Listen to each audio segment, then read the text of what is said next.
आज मी खूप जास्त रडले. वेलकम टू माय घिसीपेटी लाईफमध्ये. आवरलं, इथे कामाला चालली होती. कामाला जाऊन नाश्ता वगैरे केला आम्ही आणि इथे मी काम करायच्या ऐवजी वाढवूनच देते. पूर्ण खाली पाडून दिलं होतं. तुम्ही हा कलरिंग किट बघा किती सुंदर आहे यार, मला पण पाहिजे. आणि लंच ब्रेकला बसलो तर आज आमची मीन आमच्यासाठी मोमोज घेऊन आलेली होती, जे की तिने स्वतः बनवलेले होते. तिची इथे मी इन्स्टा आय डी मेन्शन करते. इथे ती रोज तिचे व्हिडिओ पोस्ट करते, जे की ती नवीन नवीन काय ती ट्राय करते. इतके टेस्टी झालेले होते. तुम्ही पण व्हिजिट करा तिच्या अकाउंटला, जाऊन फॉलो करा, शेअर करा. आणि आज लवकर सुटलो होतो, घरी आलो म्हणजे सकाळी लवकर गेलो होतो म्हणून. आणि नवीन जॉब असेल तर प्लीज मला सांगा, कारण मी वैतागलेली या जॉबला पूर्णपणे.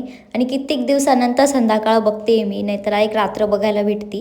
आणि इथे माझी बहीण ढोकळा बनवत होती उठल्या उठल्या, आणि तिचं मी बिना मेकअपचा इथे व्हिडिओ घेत होती. तर मम्मीला म्हणत होते की नको घ्यायला लावून. इथे आमचे वेला बघा, म्हणजे हा फिल्टर तिला इतका क्यूट दिसत होता, इतका भारी दिसत होता, म्हणजे बापरे. आणि ती पण हुशार आहे, फोन चालू केला की लगेच पळत होती. आणि इथे माझी मम्मी कचोरी करत होती, जे की याचे वाटाण्याचे बनवत होती, जी की इन्स्टाची एक रेसिपी होती. तर बस इथे ती तेच ट्राय करत होती. आणि इथे मी वाट बघते, मला चहा बनवायचा होता की मला कोणता तरी गॅस फ्री भेटेल. आणि ते क्रिसमसचं गिफ्ट भेटलं होतं दीदीला, तर ते बघत होते. आणि मग कचोरी झाली होती, भारी झाली होती, फक्त थोडीशी कच्ची लागत होती. फक्त हा व्हिडिओ मम्मीने बघितला पाहिजे. आणि इथे दीदीचा डोका काढत होतो, जो की फर्स्ट ट्रायमध्ये निघाला नाही, कारण ते खूप गरम होतं.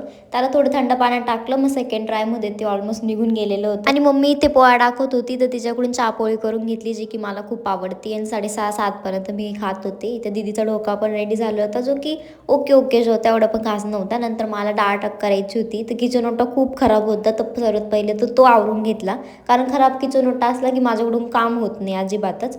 पूर्ण क्लीन झाल्यानंतर इथे डाळ केली होती मी. आणि गावावरून आल्यानंतर काहीच आवडलेलं नव्हतं, ते आवरायला घेतलं. आणि आवरता मला मस्कारा भेटला होता व्हाईट कलरचा, जो की मी ट्राय केला. त्यानंतर माझा डोळाच उघडत नव्हता, म्हणजे इतका आग मारत होता. आणि यानंतर मी परत कधीच मस्कारा ट्राय करणार नाही, म्हणून शानपट्टी कधी करायचीच नाही. आणि आवरताना काही वस्तू तर भेटूनच जातात, जे की घालणं कंपल्सरी राहतं. आणि मला कमेंटमध्ये नक्की सांगा मला नथ कशी दिसते.